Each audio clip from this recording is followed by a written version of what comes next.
Now, in a world where cheap money is all but gone, correcting how African risk is understood and priced is no longer a theoretical debate. It is a financing imperative. Recent developments between Fitch Ratings and the African Export-Import Bank have brought this debate back into focus, raising concerns about methodology, context, and how African development finance institutions are assessed. To unpack this further, I am joined by Zwelibanzi Mazia, Chief Rating Officer at African Credit Ratings Agency. Zwelibanzi, welcome back to the show. It's been a while since we spoke to you. Perhaps let's just talk about this spat between Fitch and Afreximbank. The trade financier last month, I'm sure you would know this, officially terminated its credit rating relationship with the agency. In your view, who's wrong here? Is it the issuer or the ratings agency? Well, it's difficult to say who is wrong because the rating agency follows its own proprietary methodology and models. So when certain covenants are breached, according to how they measure this internally, they will act accordingly. However, this brings about the question of how certain institutions should be rated. I mean, it's important to understand the mandate of such an institution such as the Africa Export-Import Bank. It's very unlike your commercial banking institutions, which are risk averse. Um, However, looking at the mandates, focusing on the developmental aspects for trade, developments in across the African continent, this institution has a very different mandate from your conventional bank, so therefore the risk should be assessed differently. Mm. You know, what we often hear about is that there's a pattern of quick downgrades when there's a crisis, but slow upgrades when there's recovery. But is the Fitch wrong or unfair in the way it assesses African risk? I think when a comparison is made in the treatment of certain jurisdictions versus the global south, there is a bias that can be noted. Just to keep it short, we've seen this happen most recently during the pandemic, the COVID time. So at the onset, we saw a wait and see approach for European and North American markets, whereas when it comes to Asian markets as well as Africa and the Latin American states, we noted that there were much more downgrades based on the perception that these countries will struggle to meet their financial obligations, whereas the same treatment was not applied elsewhere Mm. in the European region, especially. Mm. But what you'd also hear is that global agencies would say that their ratings are opinions and not facts. But in practice, those opinions do move capital and policy. Just your view on how African entities then should position themselves as it pertains to these ratings.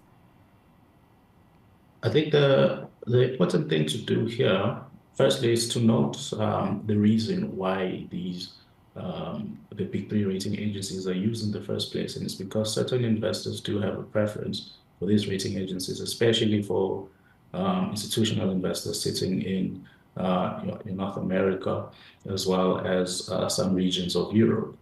However, to protect themselves, any African institution or anywhere else really on the globe, it's important to have a plurality of these rating opinions and not rely on just the few rating opinions that come from the big three. And what this does is it provides more information into the market for investors to consider, as well as puts in a buffer in terms of the rating actions. Because, for example, as you would see with the entity in question, Africa Export and Import Bank, they do have other ratings from the Japanese rating agency. There's also CCXI, the Chinese rating agency, Miss Moody's, as well as GCR, I believe.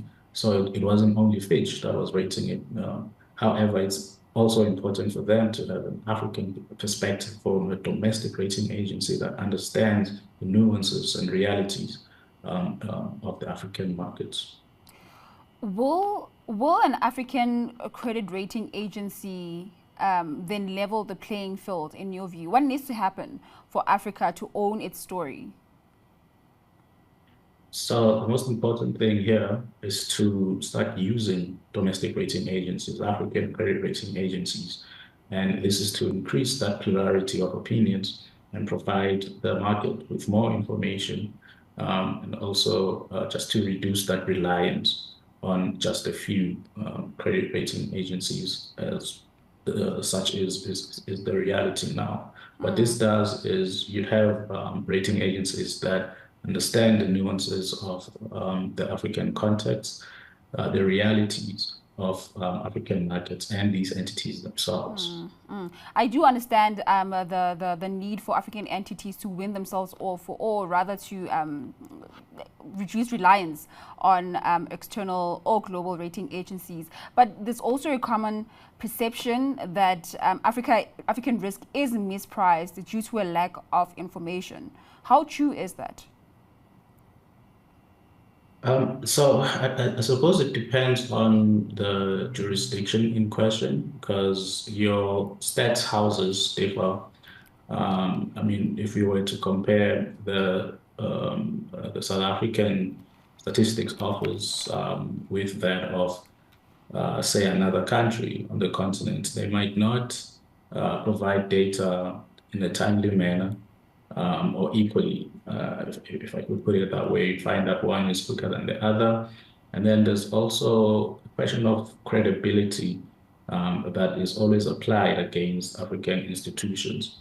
And so we always find ourselves in a position where we have to defend the quality of our outputs as African, and this applies to any other type of institution. So you find central banks, treasuries, finance ministries, they issue all this data.